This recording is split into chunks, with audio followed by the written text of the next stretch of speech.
What's up? Welcome back. I'm John Stark from BackToMovieGuy.com, your favorite blind film critic, and today we're going to talk about Forbidden Fruits.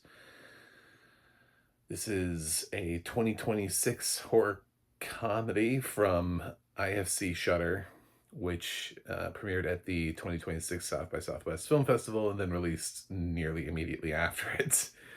Um,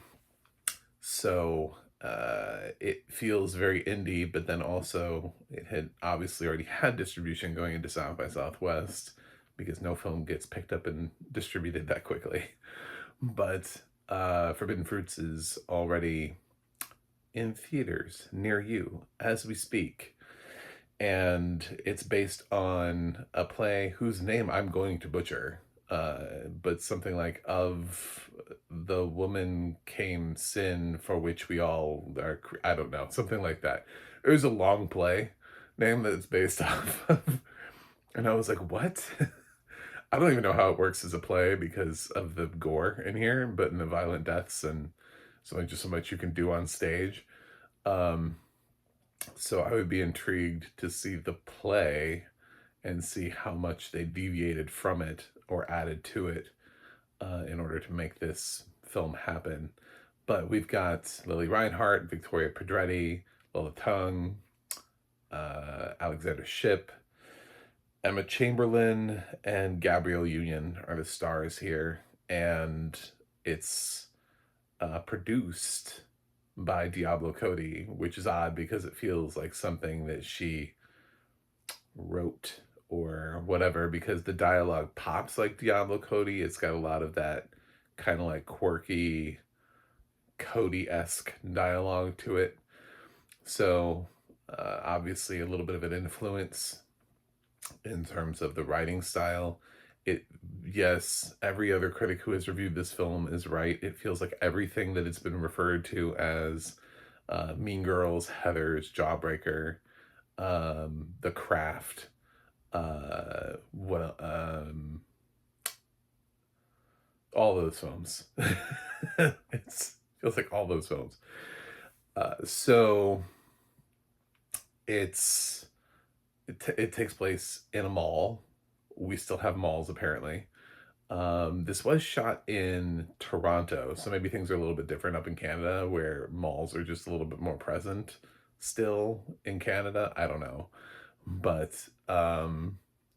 they work in a mall in Toronto, or I don't know if it's in Toronto, but I know the movie was shot in Toronto because interestingly it was shot in the same place that they shot Mean Girls, the film which this is contributed constantly comparing to. So, fun fact. It features a group of girls who are all named after fruits, who all work at this high-end store in the mall, and they've created this like little clique cult for themselves where only they can work there, and they find somebody else who is named after a fruit, uh, Pumpkin, played by I forget which one. Anyway, they kind of all just homogenized together at some point. And um, they invite Pumpkin to be a part of this little group of theirs. And it's sort of run by Apple, who's played by Lily Reinhardt. And she is the Regina George of this group. And they not only do they work at this store, but they also have a little witches coven where they have little spells, incantations, potions, and stuff that they do, where they all pray to Marilyn Monroe as their deity. I thought that was creative. Because you're always thinking like with witches covens that it's going to be some I don't know, old timey like Salem witch trials figure, but using Marilyn Monroe as the basis for everything and how poorly she was mistreated. There's a lot in here about how Monroe was assassinated by the government because she got too close to Kennedy, um, and later on when they suspect that someone in their group is not being completely honest, they're looking for JFK. They're like, "Who's our JFK?" Because they're like, "Who's the one that's messing up the dynamic?" So, um, throughout the film, people are gonna die in sort of like horrible ways, graphic, very graphic ways. Interesting use because everything happens inside of the mall. So, they all just kind of they're all mall deaths. So, I mean, if you're on the second floor, you can fall to the first floor and die. Um, there's a really interesting uh, uh, escalator death in here, which is funny because when the escalator death happened, I was like, I feel like we've seen this in movies before, but I don't know where. But I remember growing up as a kid, and my mom was always like telling me to watch escalators if I had shoes with shoelaces on. And I feel like that might be a returned concern for people who watch Forbidden Fruits. So I'm not really sure how entirely plausible any of this stuff is, but it's very amusing. It's darkly funny and horrifying and gory, and I enjoyed this movie a lot. I thought it was snarky. I thought it was um, sarcastic. I thought it had this wit about it that you expect from like a Diablo Cody type film. To be fair, I also like Lisa Frankenstein. I love Lisa Frankenstein. I did like it though. So I think this is my speed in terms of this type of film, and easily one of the more brighter spots for the first part of the year, which has been kind of like for a lot of like kind of meh films throughout the first part of the year. So Forbidden Fruits stands out to me as something from the first part of the year that I would actually remember at the end of the year, going like, "Oh, Forbidden Fruits." I like that movie. Um, the performances are just different enough that they create that click vibe where everybody is very similar in nature, but they have these little differences to their personality. So I didn't mind that at all. This made sense. I thought they did a nice job of developing the characters enough so that they felt like they all had their own little quirks, but yet all felt like they were all homogenized together. Um, I think it's funny that they're all named after fruits, something which is addressed later on in the film, hilariously by Fig, of all characters, in sort of a big speech moment, which I liked. And there's a girl named Pickle. um, so it's just uh it it's so campy. But it's campy naturally. Like it's something that's not trying to be overly campy. It's just heavily influenced by. It's like the writer and the director have only ever watched camp movies, but like unironically. So that's all that they really understand and know how to do is this. Like they grew up with camp and they watched a lot of Diablo Cody and now they're making movies, and you're like, have you seen The Dark Knight or 2001 or The Godfather? No. No, we've only seen this really limited window of filmmaking, and it pulls through, you know. I think this will be something that a very specific audience will like and love, and it has that potential to be the kind of cult sensation moving forward, like the films which people are comparing it to. Some of which did not do well at the box office. I think everybody forgets that Heathers did really bad at the box office when it opened, and only later became, a sensation.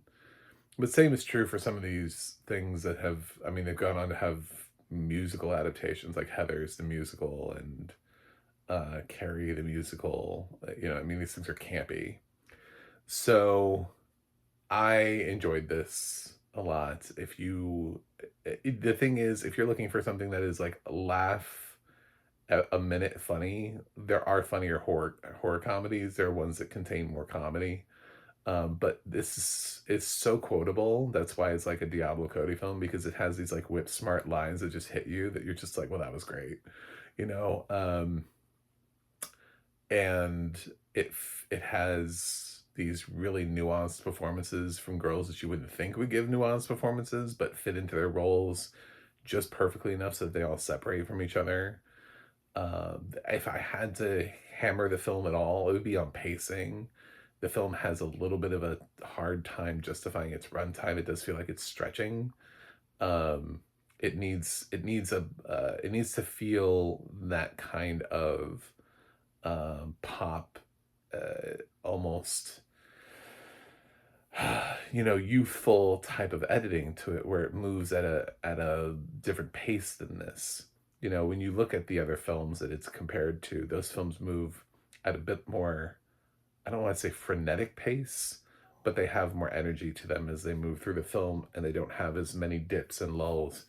This one does kind of sometimes just meander a little bit. So pacing is probably the biggest issue that it has. And that comes down to just editing, just taking a few seconds here, a few seconds there, a few seconds here, and just getting the film to move. I also thought it was a little weird that, I mean, I know it's an independent film, so getting the rights to a whole bunch of different songs, but that's also where IFC can come into play. It's weird that this isn't backed by like a killer soundtrack. Even a soundtrack full of songs by lesser known artists who would have loved to have their films featured in here, but still have sort of a very current vibe to them. If there's one thing that represents culture, it's always the music in which people listen to, and the music of the time. And it's weird that this isn't there. Like, there's kind of a score, but the score is not memorable. So I kind of expected this to be a movie that relied on a soundtrack, but it doesn't really have much of a soundtrack either. So I thought the music choices were kind of lacking. So as engaged as I am by Forbidden Fruits, and as much as I did like it, I didn't love it. So it's not like I wouldn't say it's gunning for my top films of the year. I think I mean, it's there now because it's the first part of the year and I haven't seen that many films.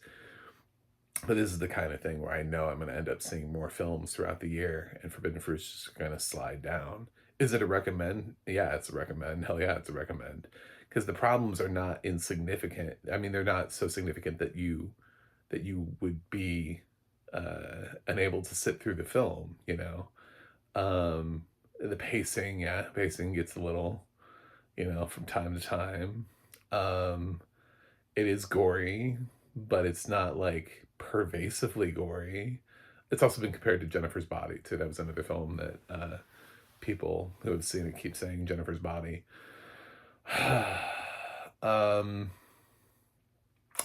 It's I think the music could have helped the pacing, the pulsing through the film, but unfortunately it has this score that's just kind of like, it's present, but if I had been the director of this film and this was the score that I was left with, it feels like a placeholder. It feels like something that I would have had here waiting for something to come along later. Like, if a distributor came along and liked my film, I'd be like, okay, so here's what I actually had planned. Is there any way we can get these songs in these places?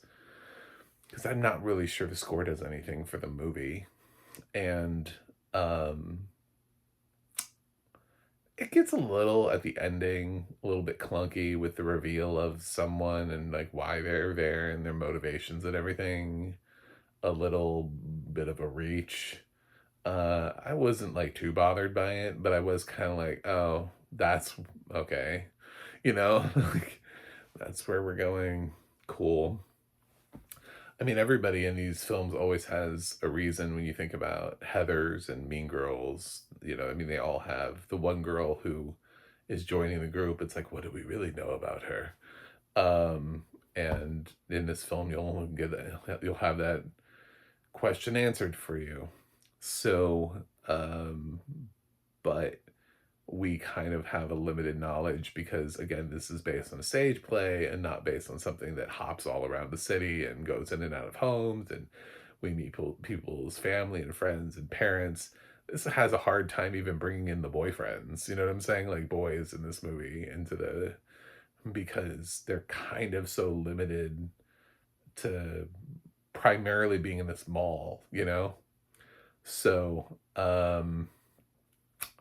made for probably, I'm sure, a cheaper shoot, something that they could then focus on practical effects for their gore, but and then also pay some actresses who have actually done some things so that you actually recognize the cast. So, I mean, there are upsides to it, but for the most part, yeah, I recommend this. I'm going to give Forbidden Fruits a 7.9 out of 10. I like this movie. It's not perfect, but it's hella entertaining and I think wickedly charming at times with some killer performances and something that people will enjoy. It's like, what else are you going to watch right now? You've probably already seen Project Hail Mary, so you need something decent to watch. People at South by Southwest were generally positive on this film. I think some critics will probably find some problems with it. It's not going to have 100% on Rotten Tomatoes, but it is the kind of film that should stay fresh. I would be disappointed if this felt rotten because it just doesn't make any sense. Although, because it is about fruits, it feels like it's inviting that, right? Like the rotten fruit, whatever. So they should have leaned into it and had somebody named Tomato, and then so they could have had like a Rotten Tomato, like within just to bait Rotten Tomatoes. So yeah, I I enjoyed this. Thank you for making it, and thank you for watching this video, and I'll see you guys on the other side.